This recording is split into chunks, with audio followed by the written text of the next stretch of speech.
presented today by Breda Pest Management, and it begins right now. Today's episode of DawgNation Daily is brought to you by Breda Pest Management. They handle bugs and critters. Presented by DawgNation.com. This is DawgNation Daily, the daily podcast for Georgia Bulldogs fans. Here's your host, Brandon Adams. Big night tonight around DawgNation. We'll tell you more about that here coming up in just a little bit. Let me also say off the top here, there is plenty more for us to say this week about the Georgia win against Ole Miss. Of course, a lot of discussion coming on that, and we'll get to it. But I thought it was also appropriate today to talk about what's about to happen next for Georgia. And to do it from this vantage point. We mentioned this on Monday's show that games in the SEC feel like they've never been closer.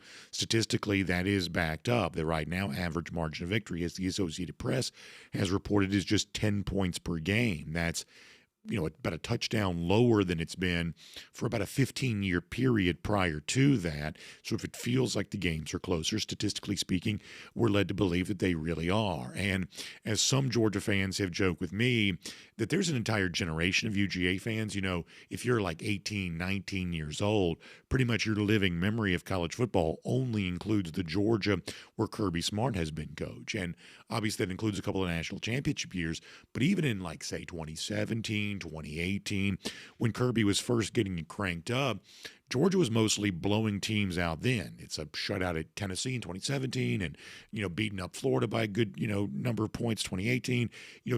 Georgia has been winning games with comfort for a very long time for essentially the almost entirety of the Kirby Smart era. So there are a lot of Georgia fans, and the older, Georgia fans maybe closer to my age or older than me are saying, I hope this young, new generation of fans is built for this. Because a lot of us grew up where Georgia wins were far from guaranteed. And in this era, it sort of feels like what we're in, including, by the way, 2 Saturdays from now against Florida. Now, at first blush, it seems like that shouldn't be true. Georgia's been dominating Florida, winning every game dating back to what the last Florida win was in 2020. Georgia's won every time since then, and most of the games here in the Kirby Smart era, so it seems like this one should be easy, especially since Florida just fired its coach.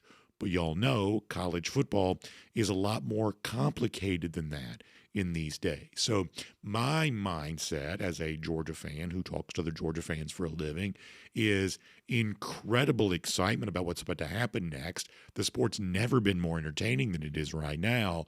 And yet also, as someone who just thinks it's good when Georgia wins, a little bit of angst about what's coming next, too, because these games don't get any easier just because the next opponent doesn't have a number 5 next to its name like Ole Miss did this past Saturday. A lot of us know that the games don't necessarily get easier because of that. So just for a moment here, let's talk about what's about to happen for Georgia playing a Florida team that no longer has Billy Napier as coach. Now, what you know, because you're above average with your college football observations and the analysis you're able to provide, is that in the current landscape of college football, conventional wisdom that you're worse once you fire your coach is not necessarily true. That we've seen interim coaches and teams that are led by interim coaching staffs going on a good number of years now. We've seen a little bit of a boost in performance because, or at least coinciding with, we won't try to, prove causation here, but coinciding with the interim coaching staff, suddenly teams are playing way better than they were for a team that was playing badly enough that it justified firing its coach. Could that happen on 2 Saturdays from now with Florida coming to call, Billy Napier no longer there in Jacksonville against Georgia? Well, Kirby Smart met with reporters yesterday. He talked about the reality of the situation that leads a guy like Napier, who anybody will tell you is truly a good dude, that leads to him getting fired, but also what that means for Florida in his wake. This is some of what Kirby Smart had to say yesterday about that. First of all, I have a lot of respect for Billy. I've known Billy a long time. We were on staff together at Alabama. I like Billy a lot. I think Billy is very intelligent, very well organized. His attention to detail is at a really high level. He's a guy that thinks things out really well. I think they've recruited well and done a good job. I hate it in this profession. We all know what we sign up for, and Billy understands that. as far as how that affects the matchup, and probably affects it more than a 1 week window, but in a 2 week window, there's still only so much you can do. They'll make changes, and a lot of times you inject some energy when you do that. You look across the country at guys that have had interim coaches. They've had some really big wins and had a lot of energy. I know Coach Gonzales will do a great job. I've had respect for him, gone against him many years. They've got a really good staff. So, I hate to say it, I'm not worried about them. I'm worried about us. So, a couple of things there on that. First of all, on the notion that Napier gets fired. And listen, coaches obviously are very frustrated by that because this is their profession. You can understand they'd feel that way. As a media person, sometimes it feels just a little bit tacky to talk a lot about coaching firings and things like that because it seems like as a media guy or gal, whatever, you're out for blood. But the truth is, we talk a lot about the fact that college football is defined by a hierarchy. There's a coaching hierarchy. Guys are looking to climb up that hierarchy. And as they move up, it's a naturally occurring phenomenon that some would move down. Now, there's also a chance that when you move down, you're back up again. Look at, say, Bobby Petrino at Arkansas for a moment. Petrino was the Arkansas coach, fired in disgrace. But when it's all said and done, he may be back the Arkansas coach again, as weirdly as that sounds. Hugh Freeze is an example of that. Fired in disgrace at Ole Miss. Spent some time in the wilderness. Now he's back at Auburn. Who knows how much longer that lasts? But the point is that the thing about hierarchies is that people think they're static. They think that, once you're established, it becomes this tyrannical thing where the people on top always stay there. But the truth is, in coaching, that's not the case. You move up, you run into some failure, you move back down, but sometimes you move back up again. And not to get too deep into this, but sometimes life away from sports functions the same way. Like, look at the highest tax bracket for income earners. People move into that highest tax bracket. They don't often stay there. They move back out. There's constant movement with this sort of thing. So from that standpoint, coaching is not really any different. We just scrutinize it differently because coaches are famous. But this sort of mobility, upward, downward, this is just the way things go in a dynamic economy. And obviously, that's the way it's obviously going to be when it comes to college football. But that aside, when you look at what Kirby Smart said there, this is what's more interesting to me. Now, Kirby says we're going to work on ourselves, and I would hope they would. But when I think about the Florida game, I do think about, as he described, what sometimes happens, extra energy when you get a new interim coaching staff. And if you've ever been on a team, you understand this. Going back to high school, sometimes you feel like, and listen, your perception's not always correct, but sometimes you feel like, well, the coach kind of likes me, the coach doesn't like me. And after a while, it just gets kind of hard to go to practice every day and perform at your best if you feel like, air quotes here, the coach doesn't like me. Whether that's true or not, sometimes you invent this drama in your own mind. But we all know what it feels like if you ever played on a team to say, okay, I'm out here, but I've kind of lost my relationship with the coach. He's decided I'm whatever, and therefore, my opportunity seems somewhat limited. But new coach means fresh start, fresh opportunity. All of a sudden now everybody's trying a little harder at practice. They want to impress the new guy. They have a chance to get the clean slate that they were not maybe going to get with the previous coach. You don't have to have played college football to understand that sports at a lot of levels works like that. We think that it works that way sometimes when it comes to these interim coaching situations too. And that may be one of the reasons why. Look, Trent Dilfer gets fired from UAB. Following week, they go upset previously unbeaten Memphis, which maybe will teach the Memphis coach not to talk trash about Georgia a few weeks ago. Or I mentioned Bobby Petrino. They haven't won either of the two games. He's been the interim coach, but they took Tennessee down to the wire 2 weeks ago, took unbeaten Texas A&M down to the wire this past Saturday. They're playing better with Petrino, certainly on the offensive side of the ball maybe, than they were prior to that with the previous coaching staff. And the biggest example of all is UCLA slowly starts replacing all of its coaches, eventually bringing in Jerry Neuheisel from the bottom of the staff as offensive coordinator, and suddenly massive upset against Penn State, which ultimately led to James Franklin's firing. And since then, I don't believe UCLA has lost since that happened, right? They won 3 straight games. But this is the point we're really getting to. When it comes to the UCLA surprise performance over the course of the last few weeks, including the big headline beating Penn State, which had just gone into multiple overtimes the previous week against Oregon, a lot of this, we're led to believe, goes beyond just the motivation of playing for a newer, maybe more popular coach, better relationship with the interim coaching staff. Some of that we're led to believe from people who are watching Big Ten football closely, is because Jerry Neuheisel had not been the play caller when Penn State goes to get ready to play UCLA. They really had no idea what UCLA was going to throw at them offensively, and the stuff that UCLA did eventually throw at Penn State offensively, and the teams that it's played in subsequent weeks. Those teams have not had much of a response for that yet. That UCLA had the element of surprise on its side. Other interim coaching staffs seem like they've had the same thing. In addition to a little extra motivation, it's also, well, for coaching staffs like Georgia that likes to watch all the film and crunch all the information and be ready for everything, we may have one or two things they're not quite ready for. And it's interesting. The Florida interim coach, who Georgia will see on the sideline 2 Saturdays from now, is named Billy Gonzales. To me, Gonzales feels like the classic example of the interim coach that works. Not going to get the head coaching job there, but this is a guy over the course of a long period of years that's been around Florida, multiple stints as the wide receiver coach, clearly well-liked enough that he keeps getting rehired by different head coaches, things like that.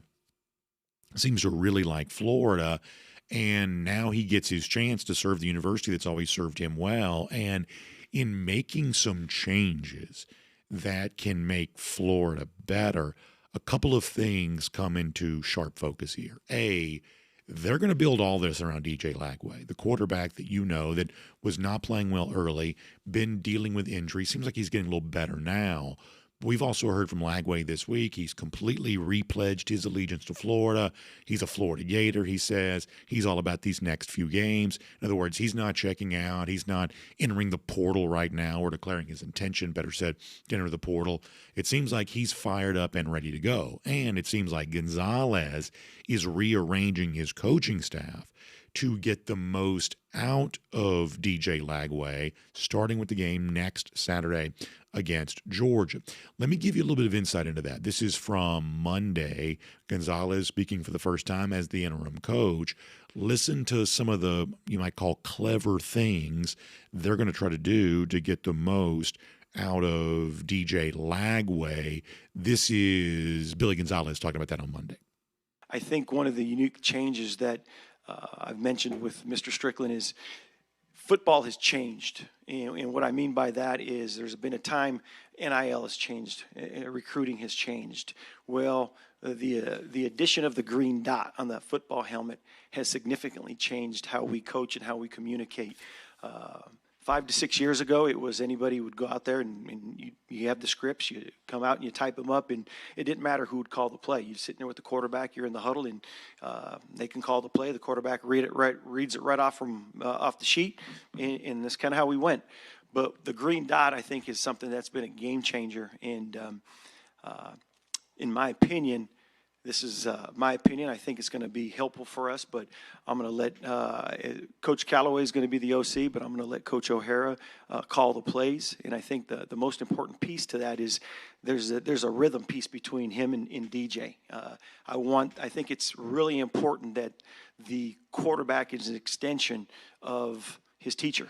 And in this particular setting for the next 5 games, I think that's going to be critical.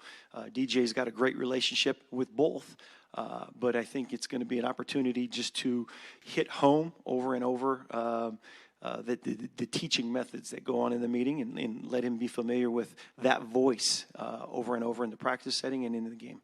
Okay, so let me interpret this just for a moment. At the beginning of that, or at least let me provide my interpretation, which I believe is the correct interpretation. At the beginning of that clip, Billy Gonzales, the Florida interim coach, says, I was telling Scott Strickland that the green dot has changed the way in which coaching works. Now, let me tell you what I take that to mean. This was the pitch that Gonzales made to Strickland to get the interim coaching job.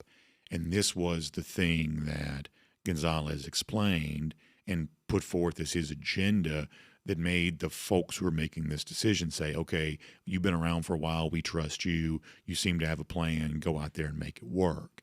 That's what I interpret that to mean, was this was the case that Gonzales made for himself to get the interim coaching job, saying that we're going to communicate using the we did a whole show last week about Lane Kiffin being really good at this. That Gonzales says we're going to use that in-helmet communication system to make DJ Lagway more comfortable and to get more of him in game because of how well we use this technological system that's available to us. And the backstory here, as many of you know this, is that the thing that probably got Billy Napier fired more than anything else was his unwillingness to relinquish control of the offense. It was supposed to be, and it seems like sometimes I'm the only one that remembers this stuff, a stipulation, or at least it was reported this way, of his continued employment at the end of last season. Okay, Billy, we'll bring you back, but you're going to have to make some changes to your offense. Yes, sir, I'll do it. And then over the course of the offseason, that never really happened. This was still Billy Napier's offense here in 2025, and it didn't work this season any better than it worked in previous seasons, even though they have what a lot of people view as a top-shelf talent in DJ Lagway at quarterback. So Billy Gonzales there, in fairly simple language, says, all right, step one is we're going to communicate better in-game with Lagway. We're going to give him a better idea of what's going on, and we're going to get more out of him in the process. And here's where the surprise part also comes in, too. What they have done is they have selected a new play caller that hasn't been a play caller before. And it's not the offensive coordinator, Ross Callaway, because, once again, to give you some interpretation here, the sense that you get is the Callaway's probably Napier's guy. That's a guy that he hires to say, oh, yeah, I got my offensive coordinator. But it was really Billy Napier functioning as the offensive coordinator. And frankly, that's not really a role that Napier's ever thrived in before getting the Florida job. Napier was a good recruiter, but never thought to be some sort of diabolical offensive mind. Really more of a position coach prior to coming to Florida, and then a Group of 5 coach, not really thought to be some sort of play calling genius. So the proof was in the pudding. The plays didn't work.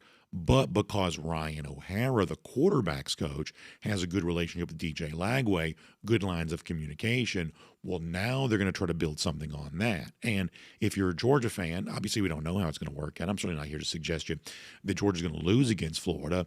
But I am here to tell you this, and we're going to hear more from Kirby Smart on this coming up in a couple of minutes, that just because Georgia beat number 5 Ole Miss on Saturday, and because it scored every possession, and because of the good vibes that exist around Georgia right now, my overall feeling about Georgia really hasn't changed. I expect most of the games that Georgia plays coming up in the future weeks, including 2 Saturdays against Florida and then out on the road at Mississippi State, Texas, Georgia Tech. I expect all of these games to be close and competitive. I don't think they necessarily get much easier just because Georgia is now 6-1 and the vibes seem to be changing because Georgia won another thrilling game against Ole Miss. I expect it to be competitive. Florida's obviously not a very good team, bad enough that it fired its coach, but I think it's going to use some of the mystery surrounding that new coaching staff to try to show Georgia something it hasn't seen or recognize in game through the helmet communications that we've talked about, what Georgia's trying to do and find a way to exploit that and use these 2 weeks to get ready for it. So I'm on guard for anything against Florida. I'm guessing they throw out all stops and try to really make it complicated for UGA. But before we move off this topic completely, can I shift gears to something slightly different just for a moment around Florida and its coaching search? And as we said, we have a lot more to say about Georgia's win against Ole Miss throughout the week. It was an amazing performance. I think one of the things, though, in future months may make Georgia fans very happy they got that win against Ole Miss, among many reasons, but what may grow to be a very happy reason you got that win against Ole Miss as Florida plays out the rest of this season, including soon against Georgia, and concurrent to that goes through its coaching search. We are hearing a lot of rumblings and grumblings that Lane Kiffin would be Florida's top choice. It's easy to understand why he would be. Obviously, Lane would be a more proven head coach than what Florida has been hiring, I would say, in its recent coaching searches, which seems to take place about every 2 years. Lane's just more of a proven commodity, I think. And how glad are you that if Florida does hire Lane Kiffin, and I guess my prediction is they probably will, although I can't be certain about that. That's probably my prediction right now. How glad are you, as a Georgia fan, that if that does go down, if Florida does hire Lane Kiffin, they don't hire Lane Kiffin on the steam of a second win against Georgia. That suddenly Kiffin comes into Gainesville, Georgia's hated rival, as the guy that's figured out Kirby Smart and figured out Georgia. Now listen, we're not going to mock Kiffin because Kiffin did have success against Georgia this year, and he obviously put a team together that could beat him a year ago. So we got respect for Kiffin. Begrudging respect maybe, but still respect nonetheless. So we're not mocking Lane Kiffin. We're just glad as Georgia fans that if Florida does end up hiring Kiffin, they're not hiring him on the heels of another win against UGA coming into Athens and dialing up an offense that Georgia just never stopped. In fact, you want to go back to Saturday post-game for a moment, Kiffin didn't talk about Florida, but he did talk about the opportunity that he had to beat Georgia and what a career-defining moment it would have been for him. And I'm not mocking him because he really dialed up some stuff on Saturday. But I am very glad that, to use Kiffin's own words, the career-defining moment that it could have been, I am thankful that he didn't get it at the hands of Georgia. This is what Kiffin said. Yeah, it's just disappointing. It's disappointing to have a shot like this. You know, to be up 2 scores, as I keep saying, in the fourth quarter against Georgia, at Georgia, and undefeated. To go to 7-0. I mean, that's kind of one of your lifetime moments, I told him. And it's right there. Or we're sitting here in a very different, if we make one significant play in that area there, we're sitting here saying, man, what a great job coming in here, and great job by the guys, getting up early on them and finishing off Georgia to go 7-0. And we didn't. And again, credit to them that they made a lot of significant plays in significant moments, whether it's a receiver catching the ball, whether it's, we have the third down route. Before that, fourth down decision where, we throw to Trey and there's a guy right there and man with no safety, and guys made a lot of plays. So, as I said, that to me is something that I feel very thankful for. That Florida going through a coaching search, Lane Kiffin would probably be the top target they feel like they could hire, and they very well might do that. I'm so thankful that if they were, now whoever Florida hires, my belief is probably going to be a little tougher for Georgia to deal with than the previous string of failed coaches for Florida have been. So one way or another, they probably just stumble into a better hire this time. Law of averages almost suggests that they might. But if they do, and it is Lane Kiffin, I'm thankful to know that Kiffin didn't get that lifetime moment against Georgia, that he doesn't have that extra bragging rights for having beaten Georgia for a second straight year, this time in Sanford Stadium. In other words, the win against Ole Miss was good for Georgia for a lot of reasons. But perhaps the biggest reason of all may come into greater clarity as the months roll on, as the Florida coaching search continues to play out. My name's Brandon Adams, and this is DawgNation Daily, daily podcast for Georgia Bulldogs fans, presented today by Breda Pest Management. We're glad you're with us no matter how you get to us, live on video, 10 a.m., across all platforms, radio, Athens, Sports Radio 960 F, podcast wherever you find them, Apple, Spotify, worldfamousDawgNation.com. Just appreciate you being a part of the show, whether it's live, on demand, which is like 99% of you. But either way, just so thankful to have you as a part of our program. And a big thanks to our friends at Breda Pest Management, who make it all possible. I get the great privilege of talking about Breda as well during our high school football broadcast on Friday. And that's just what Breda is. They're deeply entrenched in local communities that love their high school football team, communities that love supporting college football on Saturday and just being around and doing fun things with their family and taking care of their home and everything else. And, of course, as a homeowner that takes good care of your home, you already know you need pest control, especially termite protection. You're working with a company right now. The company you're working with, though, probably doesn't have the lineage of success that Breda Pest Management's famous for. Multiple generations dating back to 1975, and therefore, because you're working with what I think of as more of like a fly-by-night company, who knows what we know when they started or if they're going to still be here tomorrow or anything like that, because it's a company with just less substantial resources, less track record of success and history, you're working with a company that's probably charging you too much while providing you too little in the way of service. So make the switch to Breda Pest Management. You get better service because they got 125 employees working hard for you every day. You also get more money back in your pocket just for making the switch. It's really what they're all about. It's kind of like your own personal NIL deal. There's money you'll have to spend that you didn't have before because of what you do with Breda Pest Management. So find them online. It's BREDA, BredaPest.com. That is BREDA, BredaPest.com for a lot more on that. All right. We got a lot more coming up here with Mike Griffith in just a moment. It's also Davin Bellamy.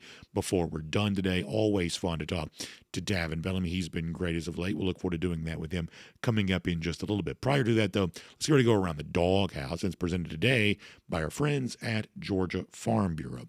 We'll hear more from our guests coming up, but let's get ready to go around the Dawg House here right now. And I want to hear from Kirby Smart, because Smart spoke to the media yesterday and directly to fans through the media, of course, and the subject comes up of, even with the great win against Ole Miss and everything that's been celebrated, rightly so, since then, boy, you still see some evidence that improvement is needed. For most people, you gravitate towards the defensive side of the ball. Georgia's had a hard time to begin games defensively, really almost the entirety of the game against Ole Miss, finally made some plays late when they needed to. The assumption might be, well, that's where Georgia wants to spend all of its focus during this off week, finding a way to be better at that. Kirby Smart, as he often does, confounds that expectation and explains why Georgia's area of focus might actually be a little different than some assume that it might. This is what Kirby Smart said yesterday.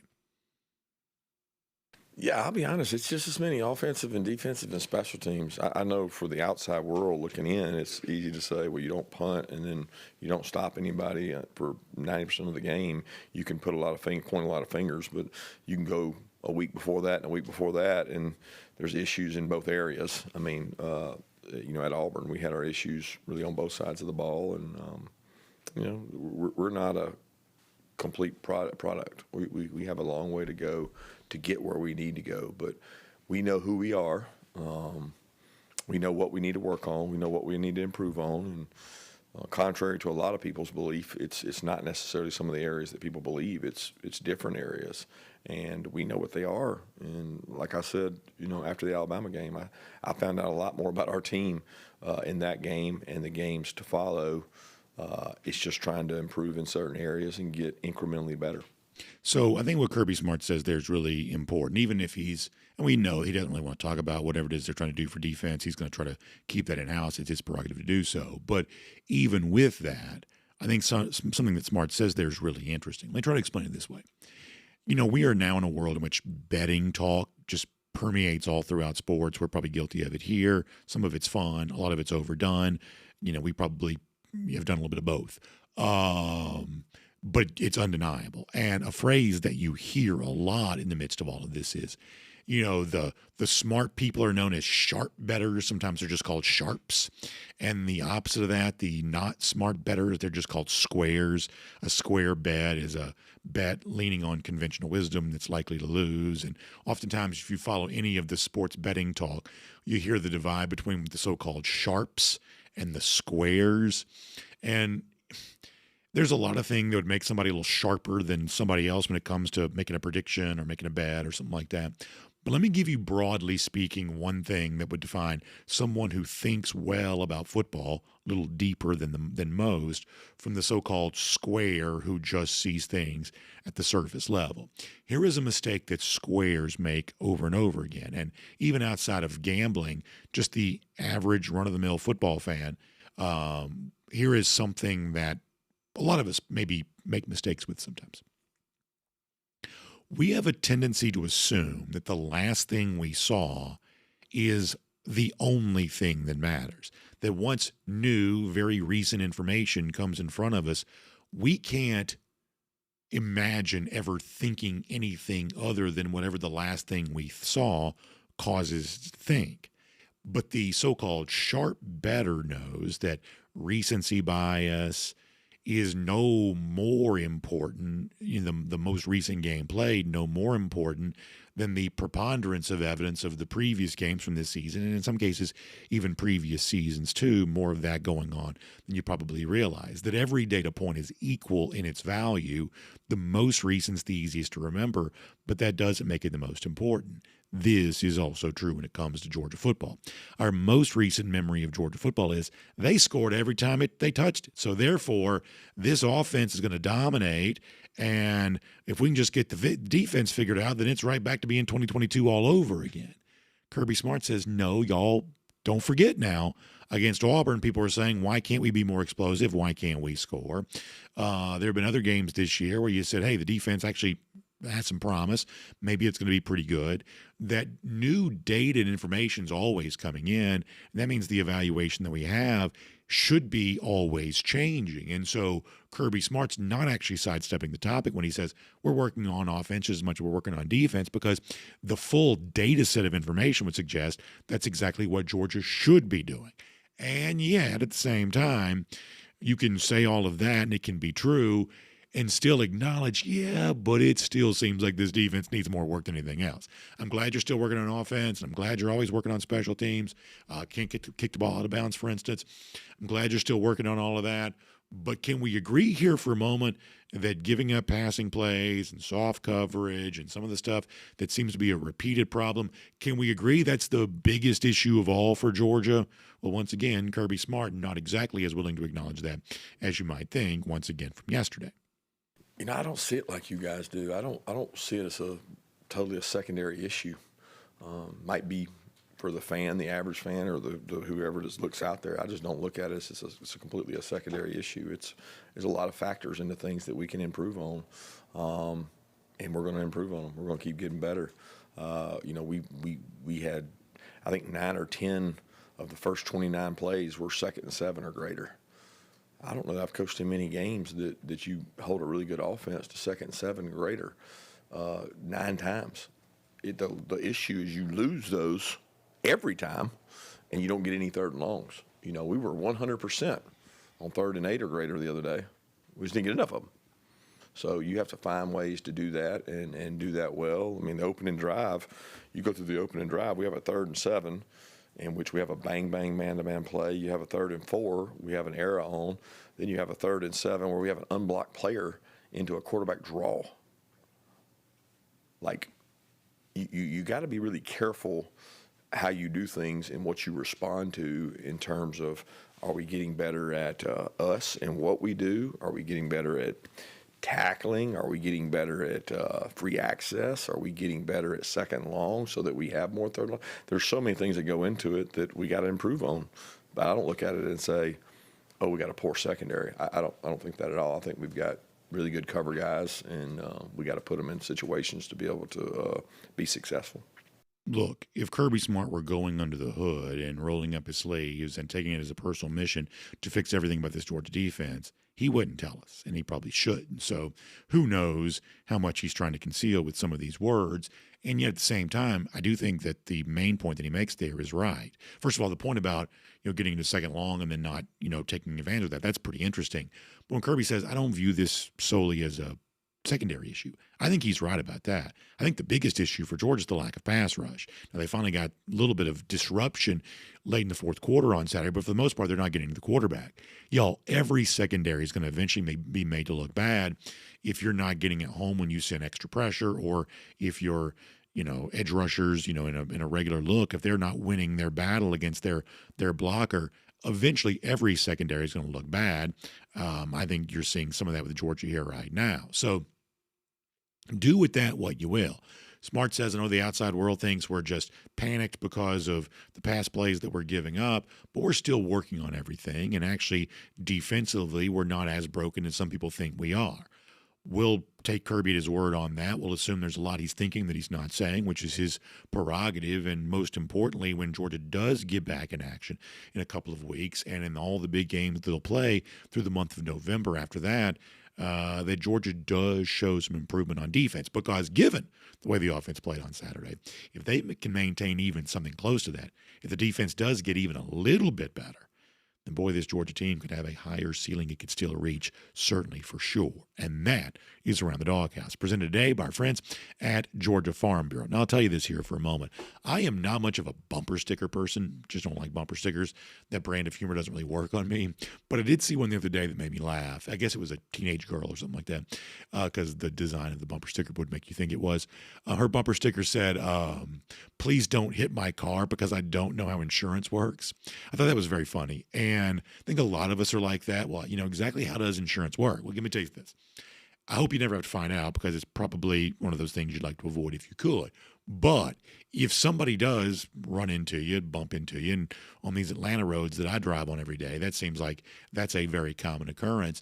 You will quickly be thrust into a situation where you'll need to find out how insurance works, which is why you're glad to have a company like Georgia Farm Bureau one phone call away. Friendly folks, Georgians just like you, always the home team, communities just like yours across the great state of Georgia, there to help you. So I want you to put me to my word on this and give them a call right now.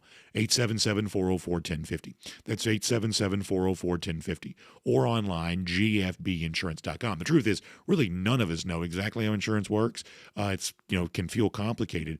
That's why we're glad to have a company that thinks of itself as always the home team who's there to help us, whether it's a auto insurance claim, a home insurance claim. You got to have life insurance too. That's a really important thing for those of you who view it as a real responsibility to take care of your family, and of course you would. Georgia Farm Bureau helping you out with all of that. Doing that for Georgians for a long time, ready to do it for you too. So we're appreciative of having Georgia Farm Bureau as a part of Around the Doghouse. All right, running late as per usual. Hate that, but we're going to try to pick up the pace. Davin Bellamy later on, but for now, wild SEC, maybe the wildest we've ever seen. Let's make sense of it. On the heels of Georgia's win against Ole Miss, let's talk to Mike Griffith today. DawgNation Daily, presented by Breda Pest Management. From Athens and across the SEC or wherever the recruiting trail may lead, here's a DawgNation.com insider. Sorry for getting to Mike Griffith late, but happy to have him on the show. And Mike, I said this a lot, and I mean it. I guess that's why I keep saying it over and over. I don't think I've ever seen a season like this where it seems like, just look at the SEC alone, almost, certainly to begin the season, throughout the season, every team in this league is either hoping to make the college football playoff or thinking they might fire their coach. There's like major drama with at least 14 of the 16 schools in the SEC, if not all 16. And obviously a lot of this brought about by the, recent changes to college football, which we've all had our say on. And I don't know that every change that college football is enduring is a change for the better. Some of them probably aren't. But boy, I'll tell you this, it is certainly making the product right now really entertaining. And as a Georgia fan, you're thrilled to have Georgia right in the middle of all that after beating Ole Miss on Saturday. So let me try to tie all that together into a question. Have you ever seen a season like this? And how nice is it for Georgia fans to still see their team as competitive as ever with the landscape being as challenging as it looks to be here right now? Yeah, you're right. I mean, 10 SEC teams have 2 losses or less. And like you said, some of those teams aren't even sure they want their coach back. So, some really big games this weekend with Missouri at Vanderbilt and Ole Miss going to play Oklahoma. If you're a Georgia fan, you've got to have a rooting interest in Ole Miss now. You need Ole Miss to win. That's a quality win for Georgia. And as we play out the SEC season and we say, okay, Georgia's got 1 loss in the conference play. Texas A&M has yet to lose in conference play. Alabama has yet to lose in conference play. If one of those teams loses, how does Georgia stack up? What's the tiebreaker look like? Well, obviously, Alabama's got the head-to-head. But Texas A&M, what if it's them? Well, then you need to see who beat the higher finishing team. And that's why you need Ole Miss to win out. So we're already getting into these playoff scenarios, Brennan. We're just at the halfway point, and then we're breaking down the rest of Georgia's schedule. You've got Florida, which beat Texas by 8 points. Ohio State only won by 7 against them. You've got Texas, which played, Ohio State within 7 points. Nobody else has played the Buckeyes closer than 18, and yet somehow they're number 1.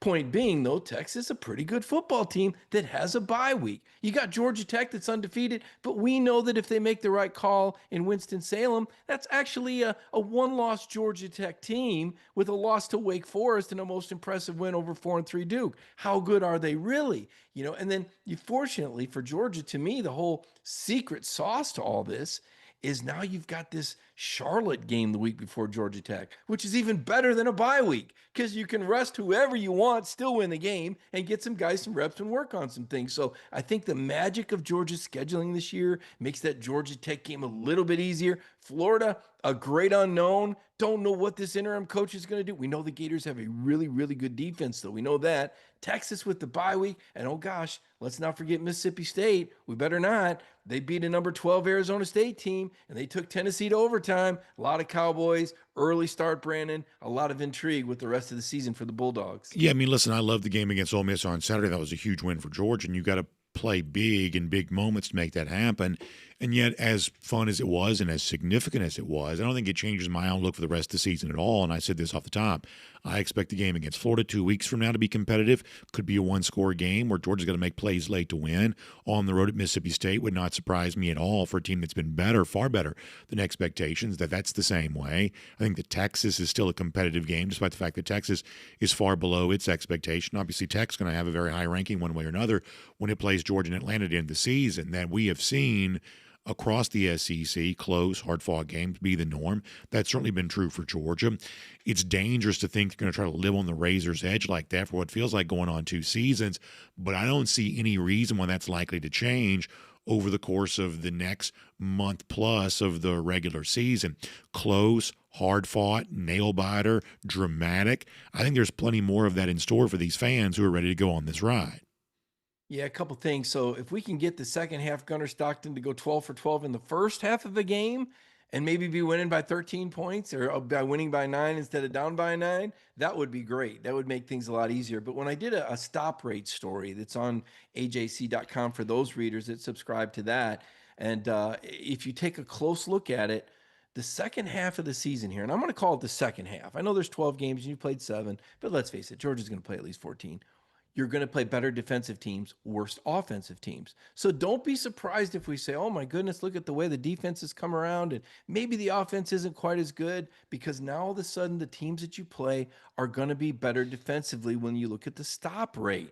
Right now, Auburn had probably the best defense that you saw. And well, we saw the results of that for 28 minutes at least. Georgia did absolutely nothing against them. Alabama has the second best defense that you've played. And we know how that game turned out. Well, now here comes some better defenses in the form of Texas and Florida and perhaps even Georgia Tech, better than what we saw against the likes of Tennessee, which does not have a good defense. Ole Miss, which does not have a good dynamic offenses, but not very good defenses. So now we watch Georgia as they grow, mature, and evolve. Does the defense get good enough to compensate for an offense that I believe is going to have a hard time scoring over 40 points again until maybe they play the Charlotte team or perhaps Mississippi State? Mike, since we got some time, let me ask you this. What do you think Florida's going to do with its coaching search? I think they're aiming for Lane Kiffin, but Brandon, I don't know if you're Lane Kiffin, why you'd want that job. I don't think Florida's a great job. Just look at it historically. They never won an SEC title until Steve Spurrier went there and won 6 in 12 years. Urban Meyer had some success, but he brought in some guys that I'm not sure that Florida wants to go back to that sort of culture again. So when you look at the number of coaches they've brought in, and Dan Mullen's actually, I saw UNLV finally lost the game. He's really not that bad of an offensive coach. Maybe a little goofy behind the microphone with his comments on recruiting, but really not that bad of a coach. Jim McElwain, Will Muschamp, nobody's been able to get it done. So I wonder if it's that good of a job. At Ole Miss, look, Oxford loves Lane Kiffin. Lane Kiffin loves Oxford. He's built an identity for that program. He has ample job security. You take a job there for 13 or 14 million, Kirby Smart pay, they're going to expect results immediately. And just like basketball, you're wondering where this is going, we all say, well, why can't Georgia recruit Atlanta in basketball? They got all that talent. Well, guess what? Everybody recruits Atlanta. It gets picked over. In football, everybody recruits Florida. Not only that, but you've got these directional schools, Central Florida and South Florida. They have enough NIL money to put a dent in you. They're going to get a few guys. They're going to take them from, not just that, but suddenly Miami with this booster that's spending all this money and buying Lamborghinis and quarterbacks from other schools. No names need to be mentioned. And then you have Florida State with whatever desperation mode they're in. My goodness, Brandon, this Mike Norvell buyout, it's going to be ginormous. But the guy simply can't build a culture. They're going to have to spend a lot of money. All those teams are competing for the same players that Florida is. So I think it's a really tough job. So I think they aim for Lane Kiffin. I think that the ADs always like to get the up-and-comers. But Alex Golesh, do we really think this guy has the sex appeal to go from South Florida to Florida? Don't they need a proven commodity? Is James Franklin really a Florida guy? I just don't see him in blue and orange. I can't imagine James Franklin. Is Eli Drinkwitz? Does he got enough street cred? Is he just a little too nerdy for Florida? I don't think he's a guy. But now I hear it. Can you get Jeff Brom away from Louisville? That's his alma mater. He looks awful good. Rhett Lashley at SMU, he's done a tremendous job. Can you lure him? So I think maybe you end up, if I had to guess, maybe Rhett Lashley, or maybe you're able to pay enough money to Jeff Brown to go down there. Kiffin, in the end, I'm just not sure I think it's a good idea. And he does seem to be comfortable and have some good family life going and job security in Oxford. All right, Mike, before we let you go, let me also talk about the amazing event we have a chance to be a part of tonight. I just am so proud about this, and you've obviously been instrumental in helping us, just make this event possible for the last 3 years. Third annual Chick-fil-A Dog Bowl. Our chance to help raise the goal for tonight and throughout this week has been $700,000 to the Isaacson Center at UGA, which does amazing work in the field of neurological research. And obviously there's a neurological tie between Crohn's disease and Parkinson's disease. Obviously, Coach Rick has been courageous in his battle with Parkinson's disease. One of Rick's granddaughters, she's also been fighting Crohn's disease. And this event raises money in support of better treatments, remedies, and eventually a cure for those types of diseases. And it's also a really fun event. It's when we get a chance to stream it live on video, to watch the Georgia players bowling with some of the donors. Kirby Smart's there, Coach Rick's there, a lot of Coach Rick's former players are there. This is really, for me, one of the special events that I'm just privileged to be a part of. And Mike, before we let you go, and remind folks they can also continue to make their donations as they watch tonight at ricksdogbowl.com for the third annual Chick-fil-A Dog Bowl. ricksdogbowl.com. Dog, of course, spelled D-A-W-G. Rick's, R-I-C-H-T is how he spells his name, but it's Rick's with the S, ricksdogbowl.com. Mike, what does the event mean to you? Well, Brandon, it means a lot. It's one of a kind event. I mean, Coach Rick called me with his vision a few years ago, and our boss, BJ Sweeney, said, we'll figure it out. Let me talk to Brandon. Well, I think this is where we see you at your best. I know you're great on the high school calls, obviously, DawgNation Daily. We love you on here. But when you're walking around with that microphone like a game show host, we never know who you're going to bump into, and I don't even think you know half the time. Sure. Suddenly, you have to do these spur-of-the-moment, spontaneous interviews. And I never know what you're going to say, and I never know what the person, they don't know what you're going to ask. So you get a lot of spontaneity, and that is so unique and live. There's something about live television. There's something about live programming. And the fact that people can tune into our YouTube channel and watch this live and see Brandon, like I said, in his game show host mode, which I just love you when you come up with these spur of the moment conversations. Oh, there's Josh Brooks. Let's bring him over here. Oh, wait a minute. David Pollack. Let's get him first. I never know where they're going to go. So it's a lot of fun to watch. So first and foremost, the entertainment value that we're able to bring a lot of the people that watch us on the YouTube stream, which obviously they can subscribe as well and not miss any of the programming. I think that's big too. The fact that Kirby Smart brings the entire team out there, and we know how he budgets time. I mean, every second is budgeted. And with the question, does it help us win a championship? And you might say, well, what does this have to do with winning a championship? It's camaraderie. It's a team outing. It's almost like a field trip. It's like, hey, guys, it's the bye week. Let's go bowl together. Let's go have some fun and compete with our teammates. And you get everybody in one place. Now, yeah, they probably have their movie nights the night before the game, but this is everybody letting their hair down a little bit. You see the players interacting with the fans and the kids that are there. It's a very relaxed. And Kirby Smart saw an opportunity, said, you know what? He respects and loves Mark Richt because Mark hired him in 2005. That's where he met his wife, Mary Beth, when he came back to Athens. It was a great experience. It's a man he respects. He knows it's a good cause. It's good for the football team. Then finally, the fact that the University of Georgia community is so unique. I don't know of any other places that I've been, and I've covered several teams, where the former coaches are still such a welcome and warm part of the culture. So you'll see Jim Donnan there. You'll see Ray Goff there. You'll see the former players from other coaches turn out. And Mark Richt carries a certain magic. He didn't get the title, but you know what, Brandon? He was that very important step to get Georgia there. Let's face it, he left Kirby enough talent to win the 2017 title. Your next guest can tell you all about that. That 2017 team was by far and away the best team in the nation. I told you that when we were doing podcasts together back then. I said, nobody beating this team. I still don't think that Alabama won that game fair and square. Story for another day. She probably should have been in the playoff. Point is, Mark Richt did a hell of a job for the University of Georgia. The community appreciates him. They rally around him and his family. And the fact that they're able to bring a world-class doctor here to do top-shelf research doesn't just benefit Coach Richt.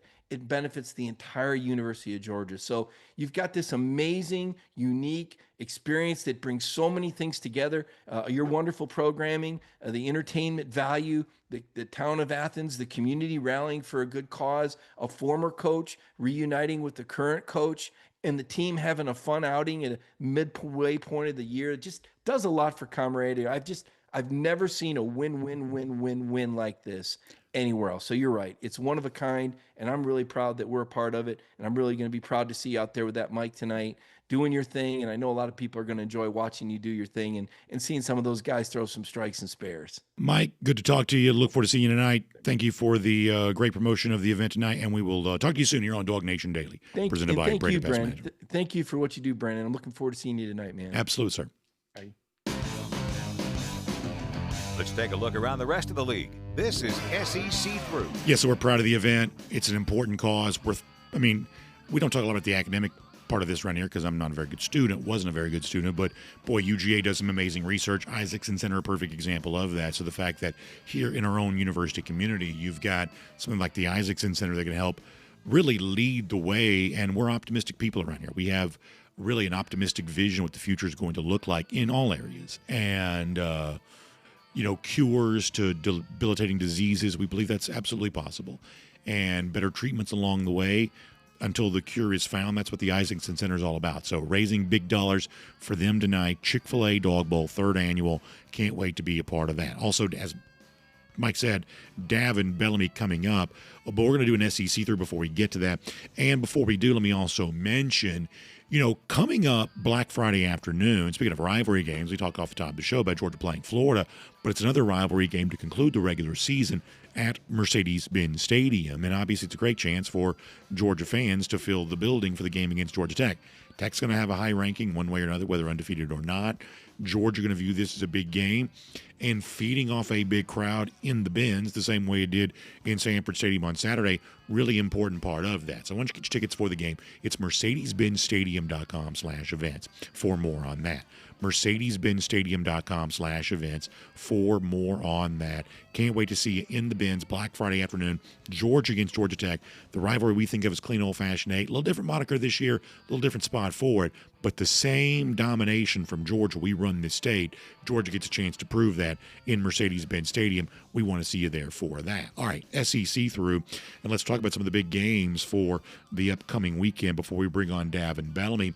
A lot of these I think are very interesting. Let me start. We mentioned Lane Kiffin a moment ago. So how about this for a tough spot for Ole Miss? Back-to-back road games at Georgia this week, now going to Oklahoma on Saturday. This game's got the interesting subplot. One of the rumors that's existed in college football for a long time is that Brent Venables, when he was the Clemson defensive coordinator, that he was a sign stealer. Now, I don't believe that their insinuation was it was ever Connor Stallion-style sign stealing. I just think they picked it up in game. At least I think that's what the accusation was. So this week, with some of his pregame remarks in the week, Lane Kiffin has alluded to that about how good they are and, just knowing what's coming. And he's had these veiled references to what appears to be a sign stealing joke or remark or something like that. So this is one of the reasons why I think that Florida would like to have Lane Kiffin as their coach. Is Kiffin is the current embodiment of what Steve Spurrier once was, the well-placed jab and the things like that. And even going into it's a tough spot for Ole Miss to have to try to get back up for another road game for an Oklahoma team that's also trying to fight and scratch and claw its way into the playoff too. And yet Kiffin has still had enough, juice to make a little fun of Oklahoma in the process here. He is quite a character to be sure. Auburn goes to Arkansas on Saturday. We've seen Bobby Petrino play close in both of his games as the Arkansas interim thus far. We believe that Auburn's got to be about done. This is obviously, there's always been a weird thing between Auburn and Arkansas as it is. A lot of that involves Gus Malzahn. In this particular case, longtime Auburn fans do not want to lose to Bobby Petrino, given Petrino's history with Auburn. But this, I think, is a tricky game for an Auburn team that at this point you wonder what do they even have to play for.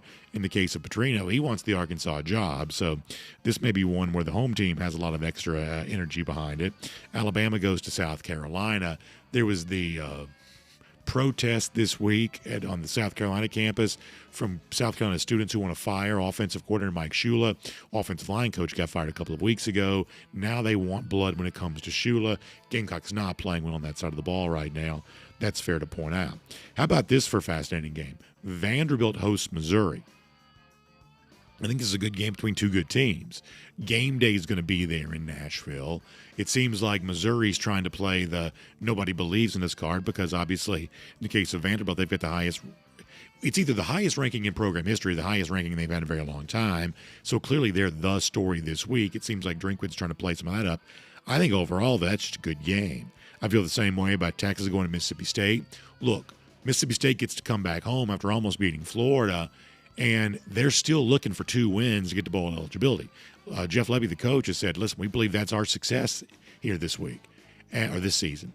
And you got to think they've got some confidence against Texas right now. You got to think they give themselves some chance to get that done. So you've also got A&M and LSU. That's a fun game, maybe a last stand for LSU. We'll talk more about these games next couple of days, but good stuff in the SEC. And for now, we'll make that our SEC through. And here on DawgNation Daily, presented by Breda Pest Management, we'll get ready to bring on the terrific former Georgia linebacker for the Georgia Bulldogs, Davin Bellamy, who has delivered in a big way every time he's been on this show thus far this season. And Davin, we're happy to speak to you again today. And if you don't mind, you're obviously our defensive guru. We'll get there. Trust me, we got to get there because, boy, oh boy, it seems like there's some big questions. I got to start on the other side of the ball for a moment because obviously it was a great day for the Georgia offense, but in your social media breakdowns of the Ole Miss game this week, you were throwing a lot of flowers in the direction of the Georgia offensive line. Now, I won't pretend to be as trained an eye as you are. I'm not. You're a terrific former player. I'm pretty much a lifelong talk show host. But to my eyes, I feel like I noticed what you described. It seems like Georgia offensive line's playing better. Monroe Freeling's got it on lock. Dontrell Glover, how is an 18-year-old already this good? Healthy Ernest Green seems to matter. Offensive line had some major issues earlier this season, and I certainly won't pretend they're playing perfectly now. I assume they're probably not. But boy, oh boy, it seems like they're getting better. You had some compliments for the Georgia offensive line. Can we start right there for a moment? Yeah, man. Yeah, man. This team, I mean, they're especially this O-line. It's not just the way that they're playing, it's the attitude that they're doing it with. These guys are very nasty. They're very nasty. And I mean, you got some, O-lines like, when we played, Notre Dame, they was up for the top O-line, award. And they had, Mike McGlinchey, they had, Quentin Nelson. Those guys was a tremendous, O-line. They didn't play with that nastiness. This team, this O-line is very nasty. These guys, they finish blocks. They work their way downfield looking for, the smoke. And with that style of play, we've seen it, against the Tennessee game in the fourth quarter where Georgia ran the ball 13 times, in a row. I didn't notice it then because it was only the third game of the season. Well, now we're 7 games in, and I'm starting to notice the same thing is starting to happen. If Georgia keeps it close when it comes to the fourth quarter, I think you're seeing the preparation that this team does, the Bloody Tuesdays. We're just doing things that other teams can't do. And like Greg Williams, always says, we will compete with a level of physicality that our opponents can't match. Yeah. And that is what the O-line is doing right now. They're very young, but I see nothing but first-round guys. We're just talking about the running game. When you talk about the passing game, early in the season, Gunnar was taking, a lot of hits.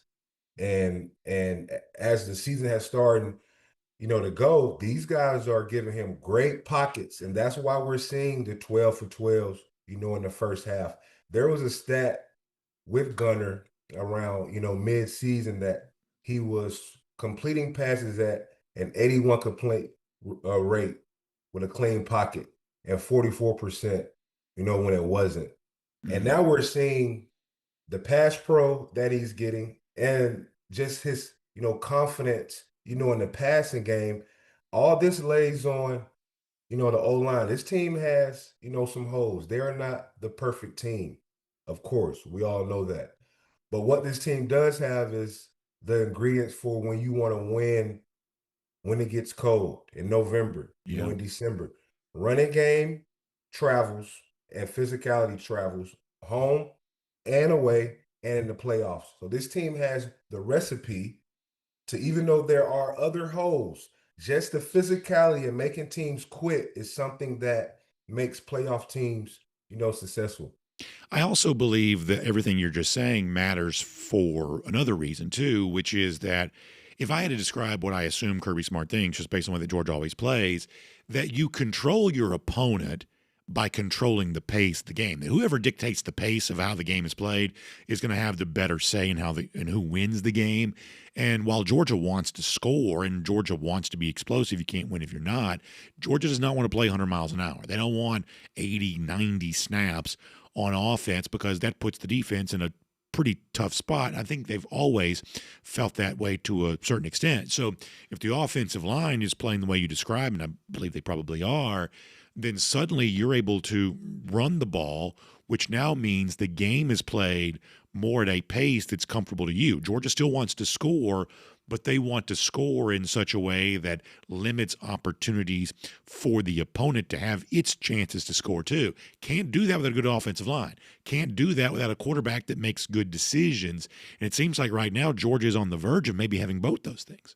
Yeah, man. I mean, we talked about, last week, me and you, that game versus, Ole Miss was going to be, a style of fights. You got one team that's going to come out there and try to run the scoreboard up, and then you got one team that's going to, come out there and try to out physical you. Well, when you out physical someone, you usually kill the time of possession.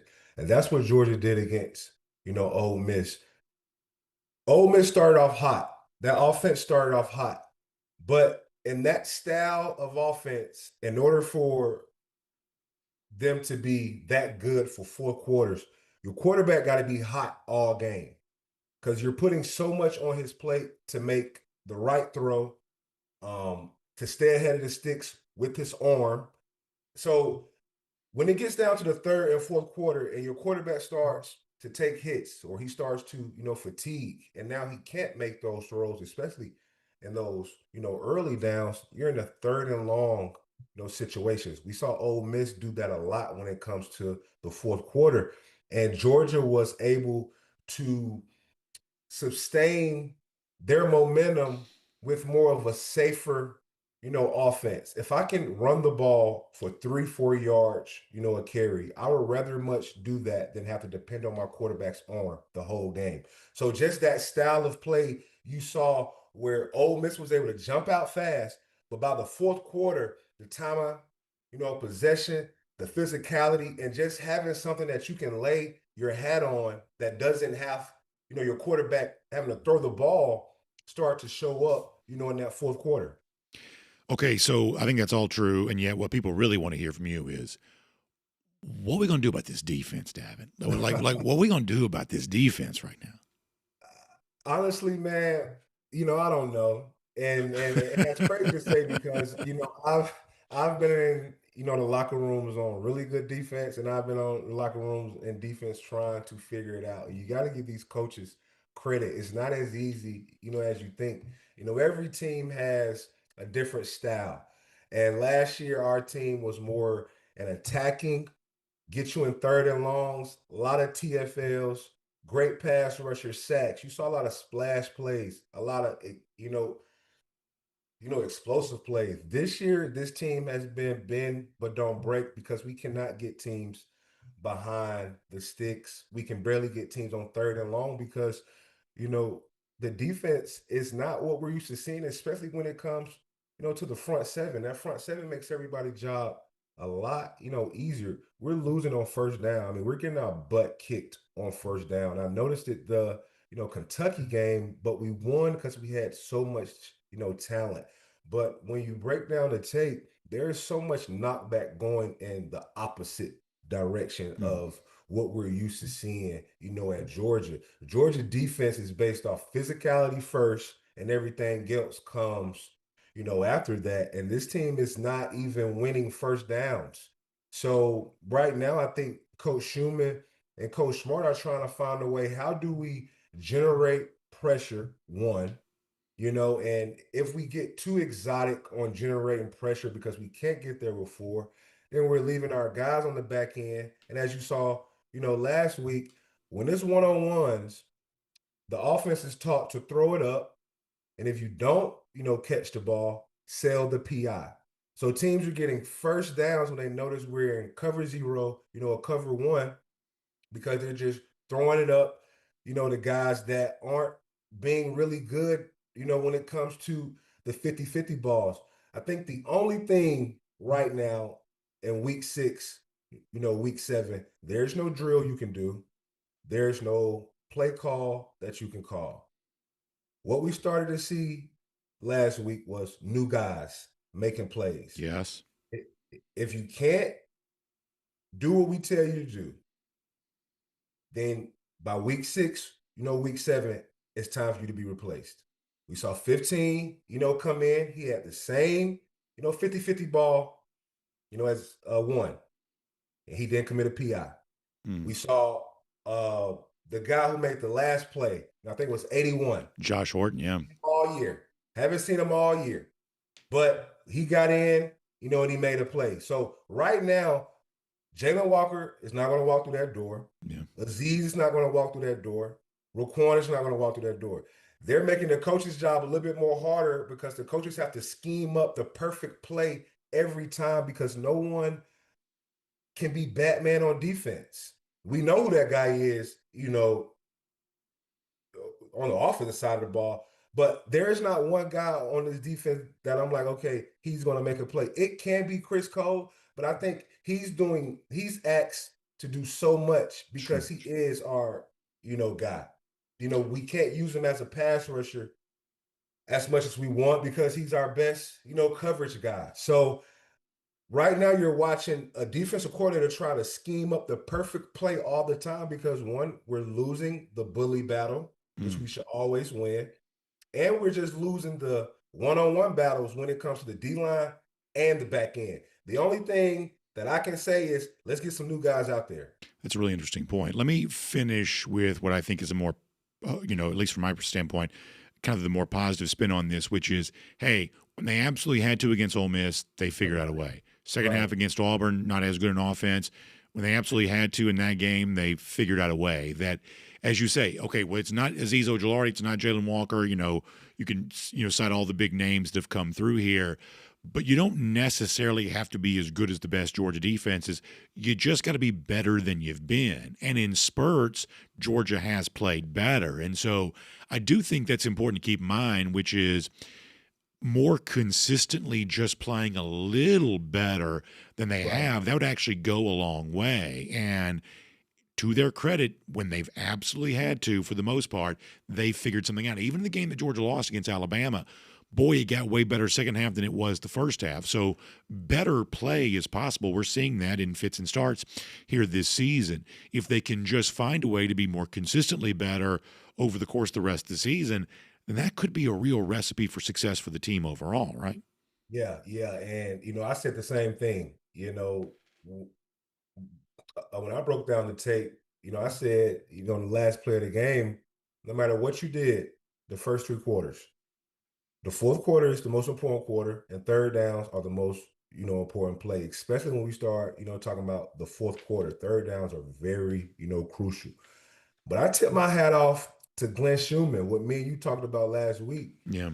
That last drive, we saw Chris Cole rushing the passer. We didn't see him at all the first 3 quarters rushing the passer. Well, why was that? Glenn Schumann is doing a great job of timing. What makes a great, coordinator is not only the right call, but the timing, of that call, knowing when to call it. He brought out his best third down package for the last 3 third downs of the second half. So Auburn had never seen those plays. Then, boom, I go put my elite guy, number 9, my elite pass rusher, on the edge. And we saw Chris Cole on those last third downs blowing the doors off people. And the Auburn team was not, able to pick those blitzes up because they didn't see them the whole first half. So this is what I mean by sometimes you got to tip your hat, to the coach of we're going to play a little stale the first half. And we're going to see what guy could win this one-on-one and make a play outside of the norm. But if that doesn't work, and that's why you're starting to see the Dogs, start off slow, because it's all about when to do it. I did this versus Notre Dame. I didn't bring out that move until the fourth quarter because I brought it out in the second quarter and it worked. And I said, you know what? I don't need a sack right now. But I'm going back to that move that beat him with on the last drive. So it's just knowing when to pull that ace out your pocket. So I tip my hat off to the coaching staff of learning the rhythm of his team and the players. Because, like you said, they are stepping up and accepting the challenge in the second half. And I just think this defense plays better with their back, against the wall with nothing to lose. Because you got so many young guys that they're not young anymore.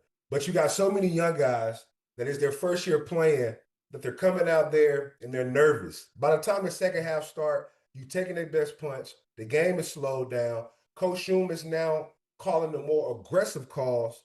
Your back is against the wall. You have to get stops. And that means you're not, thinking as much. So there is some, upside with this defense. Will they be, a top defense? Maybe not. They still have room to grow. But with this running game, if my D-line could just match my O-line's, physicality, at least 60%, this team could go far. Fascinating stuff, Davin. I love your breakdown of it all. Super interesting. For people who want to find more of what you're doing on social media, how can they connect with you? Thank you, man. Davin Bellamy, 17, IG team, 7 meeting, One Love Media, YouTube, and, also my Twitter, Davin Bellamy, 17, where you can find all the breakdowns. Yeah, film the feedback's been great. Certainly, congratulations to you for that, and we'll look forward to hopefully talking to you about plenty more Georgia wins in the weeks to come. Davin, thanks for your time. Yes, sir, man. Thank you. And always, man, you know it. Go Dogs. Go Dogs, indeed. Great stuff there from Davin Bellamy. Of course, we love those college football conversations because we love college football. Let me tell you who else loves college football. It's our friends at Dr. Pepper. Now, today's a good day for me because as a precursor to the Chick-fil-A Dog Bowl coming up a little bit later on, I get a chance to hang out with one of our guys, our good friend Jonathan from Dr. Pepper, who's also going to be a part of the Chick-fil-A Dog Bowl tonight, helping us raise a bunch of money.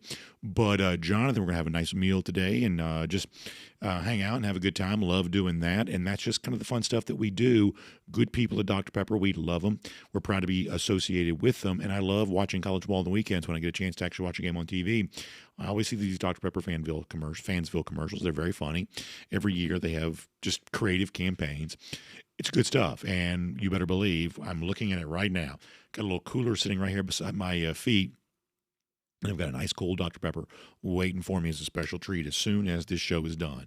Y'all know that's a true story because that's how much I love Dr. Pepper. So we're happy to have him as a part of what we do here on DawgNation Daily. Love seeing him be a big part of everything going on with college football. And we're also happy to have all of you on the show every day as well. All right, so we're moving into one of the fun times of year. It's Halloween. And I love this from Carolyn Booth, who sent this in to us on Instagram. She said, at DawgNation, at DawgNation Daily, I want a golden shoe. Now, how about this impressive display? First of all, Carolyn doesn't know this, but in addition to being a big Georgia fan, and she's got the big blow up of Harry Dawg, in our family, we're also big fans of Snoopy and the Peanuts characters. We love Charlie Brown. We've watched It's a Great Pumpkin, Charlie Brown, probably 3 times already this month. We're big fans of that in our house. I told you I'm, corny and sentimental and things like that, so I just do what corny, sentimental people do. But that's the Snoopy doghouse. It looks like it's got a Georgia G beside it, so that's a double like for us. Scary skeleton, got the Georgia T-shirt on, Georgia flag flying. It's a beautiful home too. You got all the scores of all the Georgia wins on the tombstones out in front. Very well done by Carolyn Booth. Well-earned golden shoe for her. That's an awesome thing to say. That's how you do Halloween right there. So if you've got some Georgia-themed Halloween stuff, send it in to us because we like this time of year for that kind of thing, and we'll give out plenty of golden shoes for those who have as creative a set of decorations as Carolyn does. She really outdid herself with all of that. Lousy, stinking Gators. Well, we think they're going to have another tombstone out in Carolyn's yard here pretty soon because it's been 1,810 days since Florida's beaten Georgia. It's our Gator hater updater. Y'all have a great day. See you tonight for the Chick-fil-A Dog Bowl, and then back tomorrow. By the way, special Thursday appearance for Jake Fromm tomorrow. DawgNation Daily presented by Breda Pest Management. We'll look forward to talking to you then. And on video. Time now for the R.S. Andrews Cool Down. R.S. Andrews, when you turn to for your air conditioning, heating, plumbing, and electric needs, they show up on time, do the work that's promised, for the price that's promised. Speaking of R.S. Andrews, I will tell you, because of the Chick-fil-A Dog Bowl tonight, this week, with no Georgia game on Saturday, Go With The Flow, presented by R.S. Andrews, will be preempted. Dari Payro, though, wanted me to make sure you all knew, though, he's been red hot, which, honestly, I'm glad somebody's been because, my picks, the normal leader, not doing quite as well. So I'm glad that somebody's getting hot. It seems like Dari's getting hot at the right time. The point, though, is no Go With The Flow today, preempted by Dog Bowl, Chick-fil-A Dog Bowl. Also, where else was I going with this? Oh, because we're going to have Jake Fromm on the show tomorrow, we got to record that here in a minute. So I got to bounce out of here in a couple of minutes. So let's be judicious with our comments. I'll try to read and talk fast and get as many as we can in. Jeremy Harbin, love the decoration arrangement. I do too. I love that. I know that sometimes like the really scary Halloween stuff is controversial. I do get that. Honestly, I won't get too deep in my feelings on this, but I kind of like, our neighborhood, there's a lot of people that have like these really elaborate Halloween displays. It's kind of fun. I like theme parks. It's kind of fun to think you live in a theme park where like all these homes have these like scary setups outside. I kind of like that. I think it's fun. Let us see what else. Zachary Stephen Cannon asked me for my favorite Dr. Pepper. I like Diet Dr. Pepper. Years ago, they did a campaign. They don't do this campaign anymore, but years ago, their campaign was, Diet Dr. Pepper tastes more like regular Dr. Pepper. Let me tell you something. I've come to think it really is true. It just sort of does. I don't know why that's the case. Because part of the reason why I've always battled my weight, is I've just always loved soda. I get such a dopamine rush from soda. I've just always loved it. But Diet Dr. Pepper has helped me make the transition away from like regular soda. And I get the same like jolt of happiness from a Diet Dr. Pepper that years ago I would have had to get from like the real stuff, the leaded stuff. But I don't need that anymore. I like Diet Dr. Pepper now just as much as anything. Gary Roach asking about Roderick Robinson. We get this question a lot. I think we've answered it now a few days. So the issue with Roderick, as far as I can tell, is obviously a year ago, very serious ankle injury. At the beginning of the season, we were told hamstring injury. But the truth is, while it's unpleasant to think this way, and Gary, I know you're a coach, so you understand this. Kirby doesn't like to talk this way. There is, over the course of a season, a hierarchy of playing time that's established. And I think that Georgia feels like it's got running backs who are more capable of helping them win than Roderick Robinson is right now. That doesn't make Robinson a bad running back, and frankly, it doesn't make the coach's evaluation correct. But I do believe, even though they're not going to come out and say this because they don't want to embarrass the young man, I do believe they've just chosen different running backs. I think that's probably the case. Let's see what else. Jeremy Harbin says, no Georgia game on Saturday. I got to do some yard work and get rid of these leaves. Yeah, this is, I would say, the more fun of the two Georgia off weeks because you really can do some fall stuff. Now, for me on Saturday, we'll have our Georgia High School Football Hall of Fame induction ceremony. One of the great privileges I have is to be a part of that. We'll tell you more this week about some of the guys going in. In fact, I need to try to remember to do that tomorrow.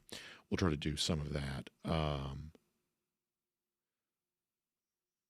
Hold on, I'm trying to get the Facebook comments to show up. But yeah, this one's fun because you can do some real fall stuff or you do some of that yard work. When they have the second bye week and the first bye comes pretty early, it feels like the season just started. It's still basically summer. That doesn't quite feel to me bye week type thing, but nonetheless. All right, I'm going to try to get on Facebook here in a moment. Let me also check in at DawgNation.com, see how they're doing.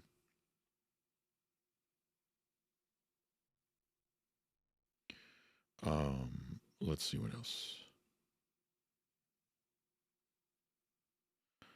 Garrison Tucker says, let's get a real prediction on how A&M ends up. I think it could be tricky for them on Saturday at LSU. Now, at the beginning of the season, I was really wrong about A&M. Some of y'all say I've been wrong about A&M for a long time.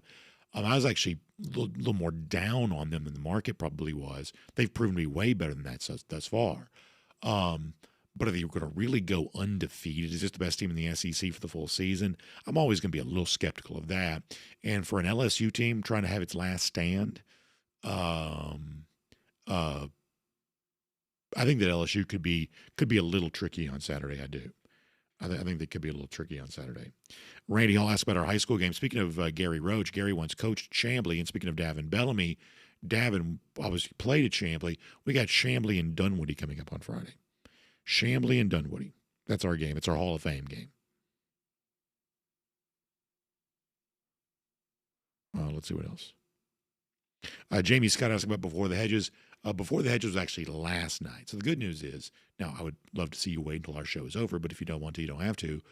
Before the Hedges is already on the DawgNation video channels, including YouTube right now. So you can watch it literally on demand. Let us see what else.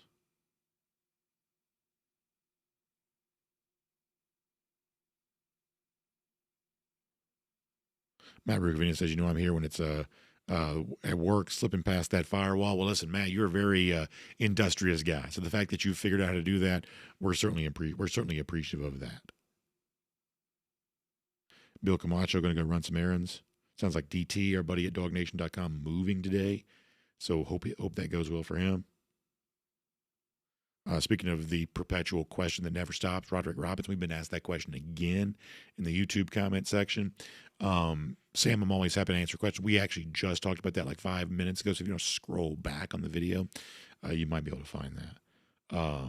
But it's basically, at this point, probably a coach's decision. At this point, that's probably a coach's decision.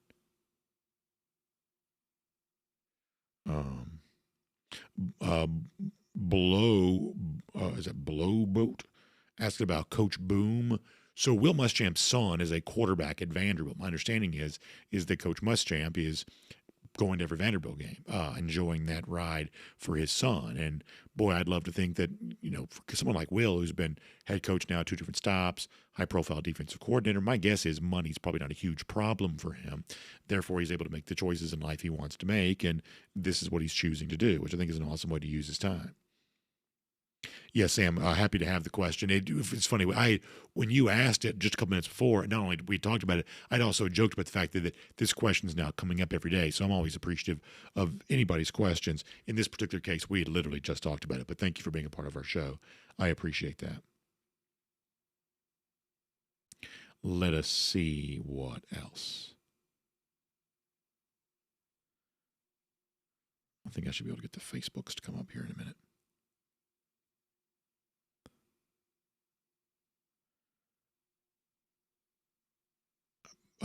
Maria Knight says that what's Napier's buyout? He should just retire.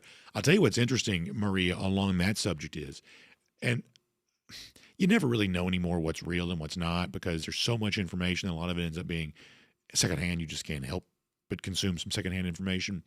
I guess the reports coming out of Gainesville is that common language in contracts is that you must, and there's a clause, it's called something, I can't think of what it's called, but you've got to seek employment, and if you do get a new job, then the new job you take goes against your buyout. So whatever the money is, and it's what, $20-something million, I think, in total for Napier. Is that right? $20-something million that, okay, whatever new job he gets, for every dollar he makes in his new job, that now mitigates the buyout. Buyout price comes down. But apparently Scott Strickland did not have that clause in Napier's contract. Seems like a big mistake not to, because it's going to end up costing Florida extra money because they can't demand that he go out and get new employment, or if he does choose to go be an analyst, for instance, he can get analyst job and still keep getting the same buyout that he had before.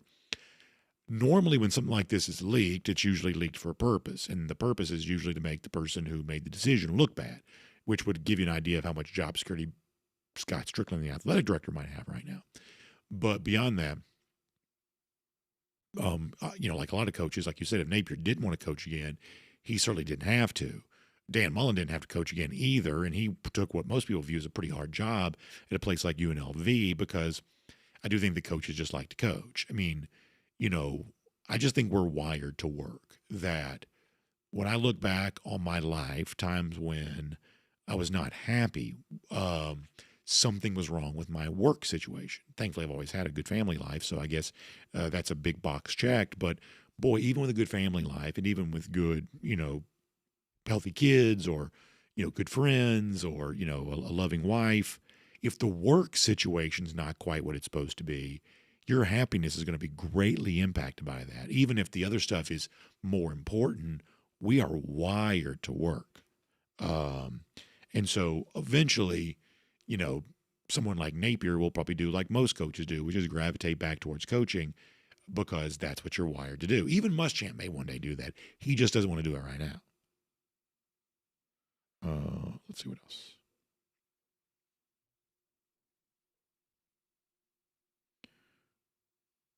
All right, Facebook's just not going to load today.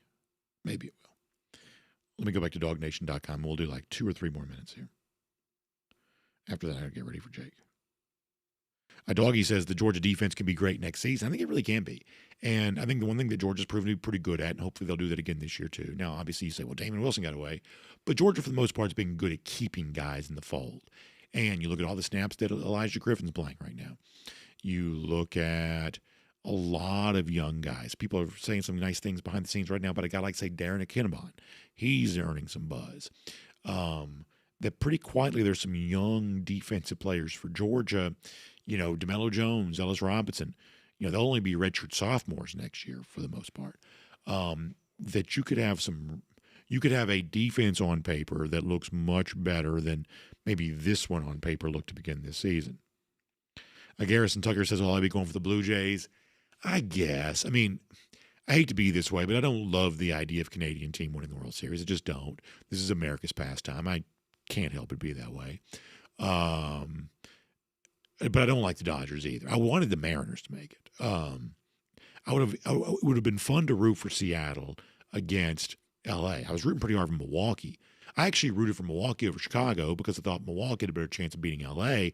And honestly, those first 2 games in Milwaukee were really close and competitive, just ultimately couldn't get it done. So I don't know. I'm not that excited about this World Series, I guess. I've enjoyed the playoffs, but I'm not that excited about the World Series. All right, what else? Doggy also mentioning Justin Williams and Chris Cole. Yeah, that's going to be good.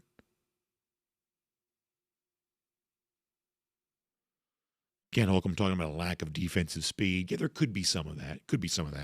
I think a lot of it also, too, is I think the offenses are getting good at putting the Georgia defense in conflict, which makes them seem like they're out of position or, running to get to the ball slowly because defenses are getting good at throwing it where they're not.